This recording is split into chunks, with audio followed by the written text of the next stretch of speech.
when we are growing up, some of us set ourselves up for excellence. We said that we are going for the best. It's no half measure.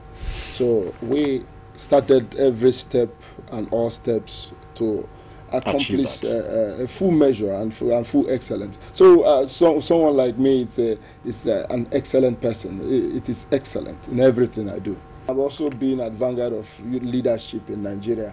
It's most unfortunate that Nigerian youths are being allowed to wallow in penury and poverty, and then and they take to crime. The young people takes to kidnapping, and the young girls takes to prostitution.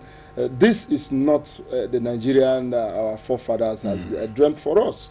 It is most unfortunate, but there is still hope. I still strongly believe there's hope.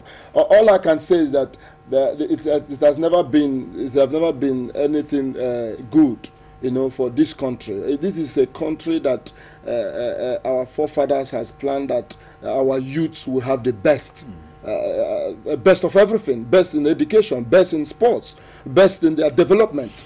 But what have we had now? We have had youth restiveness, we have had youth destruction, we have had youth crime everywhere.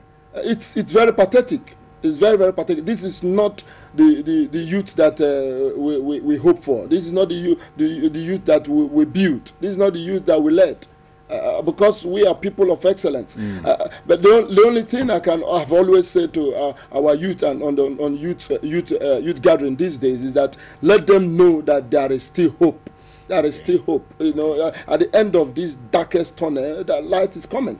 Because we cannot continue to go in these directions. We have recommendations. Some of us were in the National World Youth Assembly in Senegal. We had a paper. After that, we also made that presentation to the government. We have 6 clearly statements that we said, number 1, government must take youth as a major activity. They must take youth as a major project. I mean, in a country like Nigeria, 160 million with over 80 million youths, and you only have a youth unit as a ministry. There is no Ministry of Youth Affairs. It's no Ministry of Youth Affairs. We should create a youth as a project, as a major project, because youths are the major percentage of the populace in Nigeria, and also youths are the future leaders. So government must take youth as a project. That's number 1. That's number 1. And number 2, we said that government must engage the youths. The youth must be fully engaged.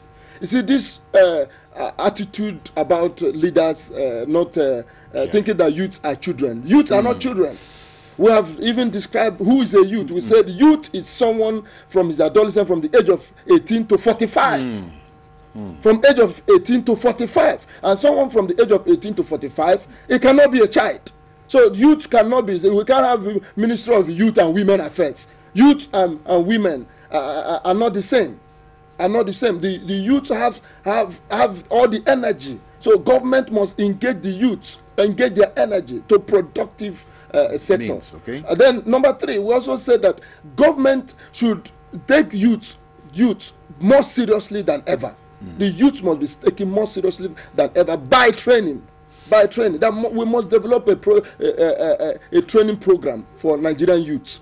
Whether they are still in school, they must be in a training program, a character development, leadership training. Youth must be in a character development training. It must be a curriculum that is properly hand down to schools. They must have a character development program, character development course in every school, so that from 18, from 16 even, you start developing the character of Nigerian youth. Nigerian youth are always eager to do the right things, but they found themselves doing the wrong things because there's no character, is not developed. It's a leadership failure. It's a leadership failure. What we found in the politics, we also found in the church. When we also found in the mosque, when a leader of a Christian group you know, it's only interested in material acquisitions. He will fail himself and he fail the people.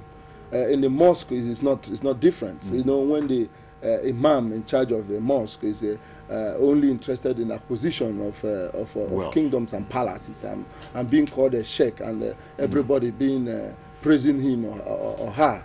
What do you get? It's a leadership failure. That's what we have found in the world, in the politics. We have also found it in the church, and it's extremely disheartening, because people like us who are insisting in good leadership, in strong character leadership, we found ourselves in this a terrible situation where the church, proliferation of churches in Nigeria is alarming.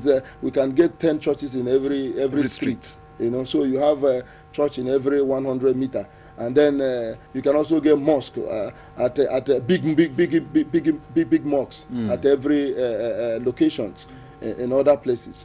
Yet we are deteriorating. You know, the people are deteriorating. You know, there's no way to bring the people out from their suffering.